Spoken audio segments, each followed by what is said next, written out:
అందరికీ వందనములండి. దేవుడు తప్పకుండా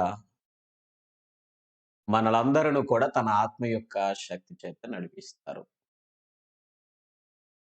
మనందరి నుండి కూడా దేవాతి దేవుడే స్తుతి పొందాలని కోరుతూ ఉన్నాను. ఆయన సర్వశక్తిమంతుడు, సర్వగుణముల సమృద్ధుడు అనే ఉద్దేశ్యము నీకు, నాకు ఉన్నట్లయితే క్రైస్తవులు ఎంత ధైర్యాన్ని కలిగి ఉండాలి అనేది జ్ఞాపకం చేసుకోవాలి. ఆయన నోటి మాటతోటే సర్వ జగతిని సృష్టించారు. ఆయన నోటి మాటతోటే ఈ యొక్క సృష్టినే కాకుండా, సృష్టిలో ఉన్న ప్రతి దానిని కూడా ఆజ్ఞాపించగలుగుతున్నారు. నోటి మాటతో సమస్తాన్ని చేయగలిగిన దేవుడు, నోటి మాటతో కేవలము తన ఆలోచనతో నీ బ్రతుకును మార్చగలిగేటటువంటి పరిస్థితులను సమకూర్చలేడా? ఎందుకు అధైర్యపడుతున్నావు? ఎందుకు అనేకమైన సందర్భాలలో ధైర్యాన్ని విడిచిపెడుతున్నావు?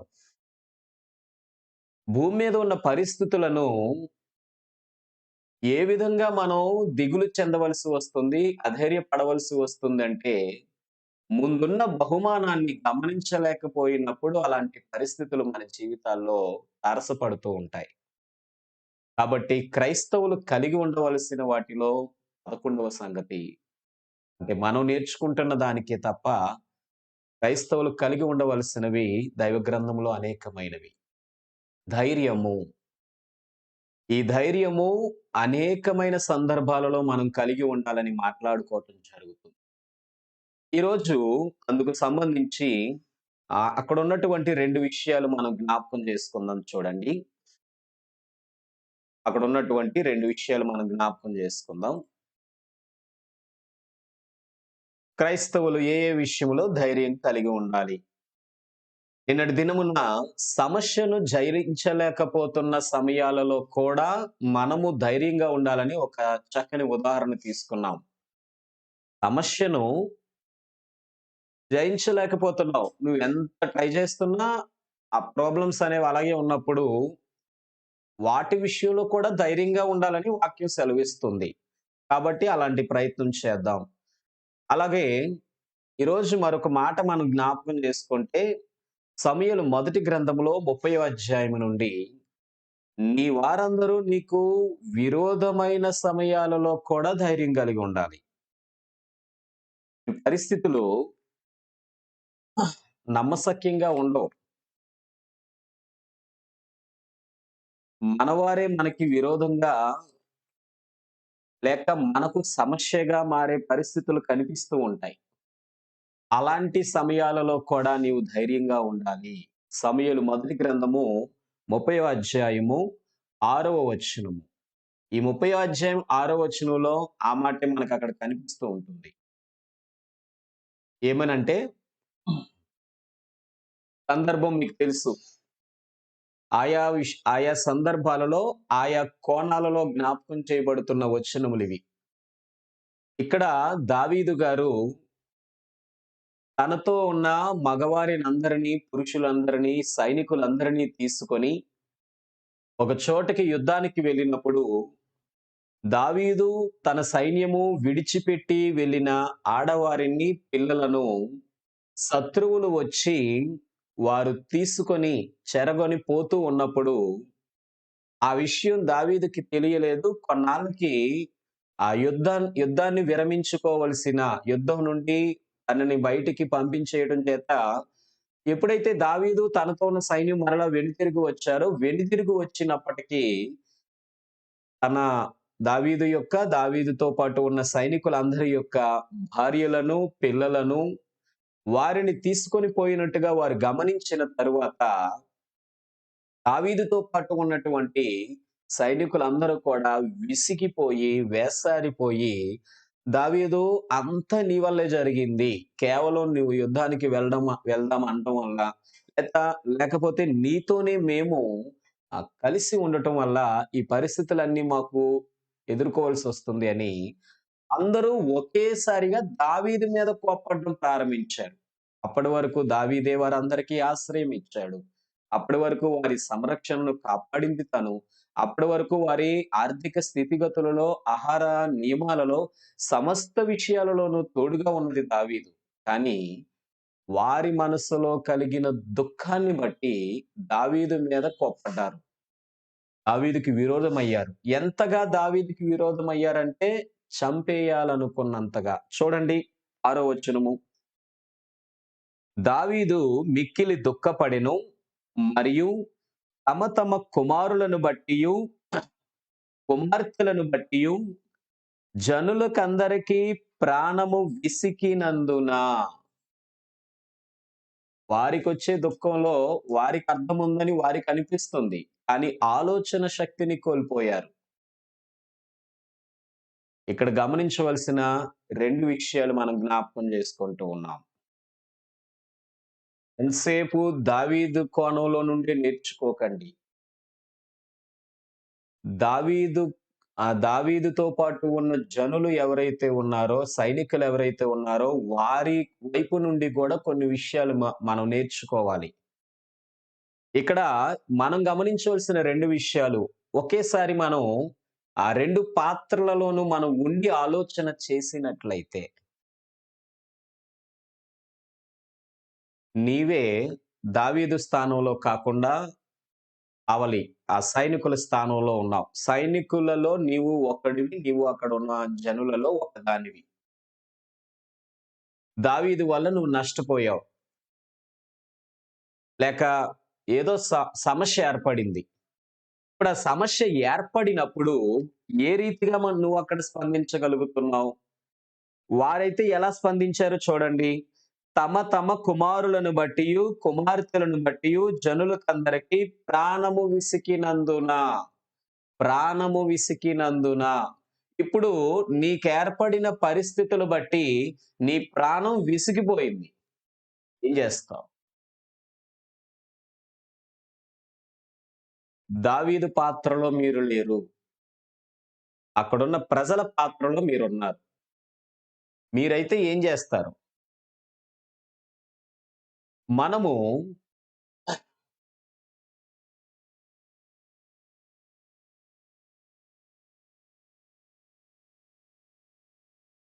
మనమైతే ఏం చేస్తాం? ఈరోజు మన జీవితాలలో ప్రాణం విసికినప్పుడు ధైర్యాన్ని పొందలేకపోవడానికి కారణం ఈ దృష్టికోణమే. ఈ ఆలోచన విధానం మారకపోవటం వల్లనే. ప్రాణం నీకొక్కడికే విసుకుతుందా? నీకొక్కదానికే విసుకుతుందా? కేవలం చెప్పిన పని చేసుకు వెళ్ళడం తప్ప వేరొక విషయం తెలియని నీకే ప్రాణము విసికితే నీ బాధ్యతను మాత్రమే నీవు చూసుకుంటూ, నీ పిల్లలను మాత్రమే నీవు చూసుకుంటున్న నీకే ప్రాణము విసికితే, తన భార్యాబిడ్డలతో సహా నీ భార్యాబిడ్డల యొక్క బాధ్యతను, చివరికి నీ బాధ్యతను కూడా మోస్తున్నటువంటి దావీదుకు ఇంకెంత ప్రాణం విసకాలి? పాయింట్ క్యాచ్ చేయండి. అక్కడున్న విషయాన్ని గమనించండి. అది అర్థమైందా? ఆ ప్రజలకే ప్రాణం అంతలా విసిగిపోతే దావీదుకి ఇంకెంతలా విసకాలి? మరి ప్రాణం విసికిన ప్రజలు చేసే పని దావీదు చేయాలనుకుంటే అన్ని సైన్యాలను ఒక్కడిగా వెళ్లి జయించుకురాగలిగే దావీదు తన మీదకి ప్రాణం విసికి రాళ్ళు రువ్వి చంపాలని వచ్చే వారిని ఎదిరించాలనే మనసు కలిగిన వాడైతే ఎంతసేపు దావీదుకి?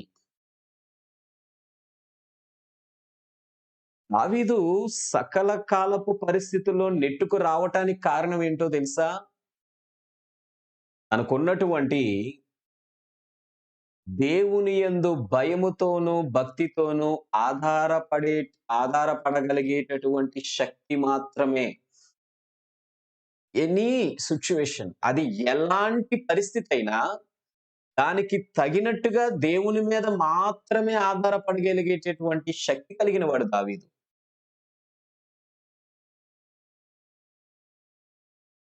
ఆలోచన చేయండి. దేవుడు శక్తిమంతుడు.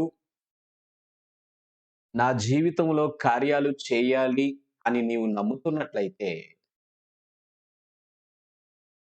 వాక్యము క్రైస్తవుల మధ్య అపార్థము చేయబడింది కానీ, ఆయన నుండి ఏ కార్యాలు పొందాలని నీవు అనుకున్నా,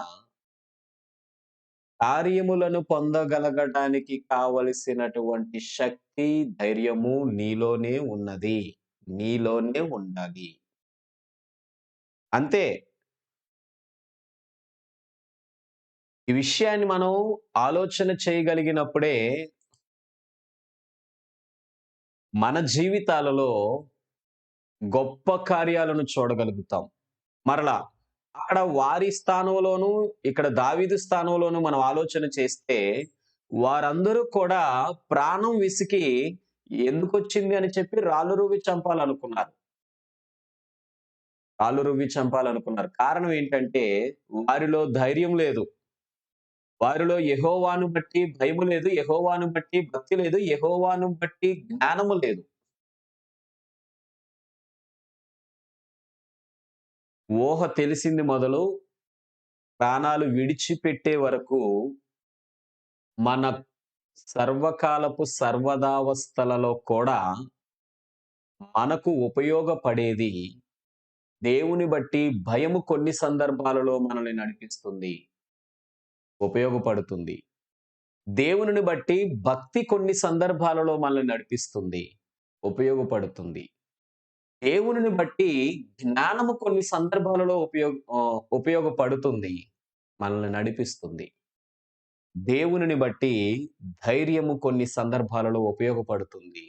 మనల్ని నడిపిస్తుంది. ఈ 4 ఆధారాలు ఒక క్రైస్తవుడు లేక ఒక క్రైస్తవురాలు తన జీవితంలో సర్వకాలపు అన్ని విధాలైనటువంటి పరిస్థితులను, అన్ని విధాలైన స్థితిగతులను నెట్టుకు రాగలగటానికి వారిలో అది లేదు. దావీదులో అది ఉంది. ఈరోజు నీవు కూడా అదే ఆలోచించు. నీ వారే నీకు విరోధులైనా, నీతో ఉన్న సమస్యలే నీ మీదకి ఒక్కసారిగా పోరాటంతో కట్టి తెంచుకొని పరుగులెట్టి నీ మీదకి వస్తున్నా, ఏమాత్రము భయపడవలసిన అవసరం నీకు లేదు. మీరు చాలా సార్లు నవ్వుకున్నారో లేదో నాకు తెలీదు. ఖచ్చితంగా మీరు నవ్వుకొని ఉంటారనే నేను భావిస్తున్నాను. ఎందుకంటే అలాంటి సిట్యుయేషన్స్, అలాంటి సందర్భాలు అలాంటివి. చెప్తాను. మీకు కూడా జ్ఞాపకం చేస్తాను వినండి. 91వ కీర్తనలో ఒక మాట ఉంటుంది. ఒకటి అంటే అక్కడ చాలా మాటలుంటాయి. సందర్భానికి సంబంధించి 91వ కీర్తనలో దావీదు గారు మాట్లాడుతూ కొన్ని విషయాలు ఇలా మనకి జ్ఞాపకం చేస్తున్నారు చూడండి. 91వ కీర్తన ఆహ్, 5, 6 వచనాలు. 91వ కీర్తన 5, 6 వచనాలు. ఈ 91వ కీర్తన 5, 6 వచనాలు ఏదైనా ఒక సందర్భంలో సేవకుడు చదువుతున్నప్పుడు కానీ, లేక నీవు వాక్యాన్ని ఎప్పుడైనా చదువుతున్నప్పుడు కానీ, ఆ మాటలు చదువుతున్నప్పుడు బహుశా కొన్నిసార్లు నీకు నవ్వొస్తూ ఉంటుంది. ఏ విధంగా అంటే, అక్కడ రాయబడిన మాట చూడండి. రాత్రి వేళ కలుగు భయమునకైనను, పగటి వేళ ఎగురు బాణమునకైనను, చీకటిలో సంచరించు తెగులునికైనను, మధ్యాహ్నమందు పాడు చేయు రోగమునకైనను నీవు భయపడకుందువు. ఇంకా అలా కిందకి చదివితే 10వ వచనములో, నీకు అపాయమేమియో రాదు, ఏ తెగులును నీ గుడారమును సమీపించదు. ఈ పదాలు చదువుతున్నప్పుడు మనకేమనిపిస్తదంటే, ఏంటి వాక్యమేమో నీకేమీ కాదు, నీకంతా బావుంటది అని చెప్పి ఇలా చెప్తుంది. నాకు పక్కనే పరిస్థితి దిగజారిపోతుంది. ఒంటి నిండా రోగాలున్నాయి, వ్యాధులున్నాయి, తెగుళ్ళున్నాయి, నా గుడారము చుట్టూ ఆపదలున్నాయి. ఇన్ని కష్టకాల పరిస్థితుల్లో నేనుంటే, ఇవేమి నీకు రావు అంటాడేంటాయన? అసలు ఏంటి వాక్యం? ఎవరికి? కొందరికే నెరవేరుతుందా? అది దావీదుకేనా? లేక కొంతమంది భక్తులకేనా? అది నాకు కాదా? అనే అధైర్యం నీలో వస్తూ ఉంటది. నిజంగా మీరు మనసు పెట్టి వాక్యం చదువుతూ ఉన్నవారైతే 91 కీర్తన చదివినప్పుడు ఈ ఆలోచనలు తప్పకుండా వస్తాయి. ఏంటి ఆలోచన అంటే, రాత్రి వేళ ఎగురు బాణమునకైనను, మధ్యాహ్నమందు పాడు చేయు రోగమునకైనను, చీకటిలో సంచరించు తెగులునకైనను, వేటికి నీవు భయపడకుండా ఉంటావు. ఏ తెగులు నీ గుడారమును ఏం చేయదట? సమీపించదు. నీ ప్రక్క 1000 మంది పడినా, 10,000 మంది కూలినా అపాయం నీ దగ్గరికి రాదు. ఏంటి ఈ పదాలన్నీ అంటే ఒకటేనండి.